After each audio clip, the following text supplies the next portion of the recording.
Hello everyone, मैं हूं advocate Hina और आप देख रहे हैं एडवोकेट यूट्यूबर। आज जिस टॉपिक में हम बात करने जा रहे हैं वो है restitution of a conjugal rights and judicial separation. आइए, ये हिंदू मैरिज एक्ट के किस सेक्शन में दिया गया है और ये क्या होता है। सेक्शन 9 में दिया गया है सेक्शन 9 जो डील करता है the restitution of a conjugal rights. When either the husband or the wife has, without reasonable excuse, withdrawn from the society of the other, the aggressive party may apply by petition to the district court for restitution of the conjugal rights, and the court, on being satisfied of the truth of the statement made in such petition and that there is no legal ground why the application should not be granted, may degree restitution of a conjugal rights accordingly।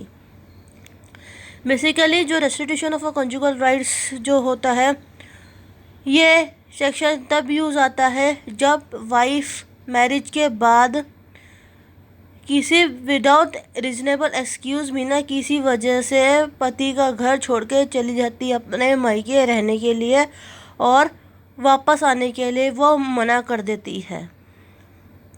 तो जो aggrieve party होती है, मतलब जो उसका जो husband है, वो एक पटिशन फाइल करता है डिस्ट्रिक्ट कोर्ट में। वो कौन सी पटिशन होती है? The restitution of the conjugal rights. Court में वो पटिशन फाइल करता है जिसमें वो अपनी सारी बातें, जो सच सच बातें हैं, वो सारी लिखता है कि क्या हुआ, कैसे हुआ, क्यों उसकी वाइफ घर छोड़ के चली गई है अपने मायके में। तो ये होता है restitution of a conjugal rights. तो उसका जो हस्बैंड है वो पिटीशन फाइल करेगा the restitution of the conjugal rights. इतना आपको समझ में आ गया होगा। अगर कोर्ट को ये लगता है कि हाँ कि कोई ऐसा ग्राउंड नहीं है, तब कोर्ट जो है उसको समन कर देगी वाइफ को कि हाँ कि ऐसी एक पिटीशन डाली गई है हस्बैंड के द्वारा उसको वापस बुलाने के लिए कि हाँ कि तुम क्यों विड्रॉन हुई उसकी सोसाइटी से, क्यों तुम अपने ससुराल से चली आई हो अपने मायके में। तो ये कोर्ट की एक डिस्क्रिशनरी पावर है।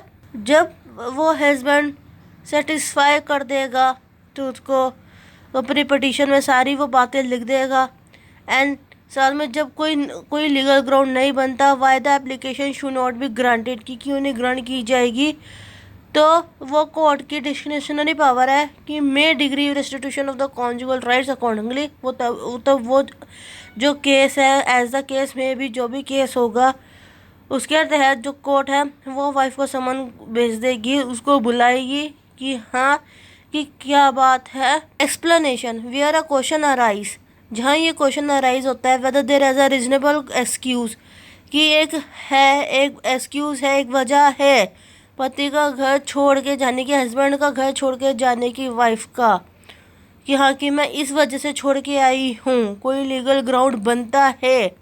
अगर वाइफ आके बताती है तो ये जो बर्डन है प्रूफ करने का वजह को shall be on the person who has withdrawn from the society, ये उस बंदे पे होगा जो छोड़ के गया है। अगर वाइफ के पास रीजनेबल एक्सक्यूज़ है, एक बहाना है जो लीगल ग्राउंड बनता है कि हाँ कि मैं इस वजह से अपने ससुराल वालों का घर छोड़ के मैं अपने मायके में हूँ, तो ये जो वजह है जिस वजह से वो बैठी है, ये वजह भी उसी को ही साबित करनी होगी कोर्ट में कि हाँ कि इसकी जो ये वजह है वो सच है, कि ये जो वजह है कि वो सच है, इसकी वजह से वो वहाँ पे नहीं रह रही है।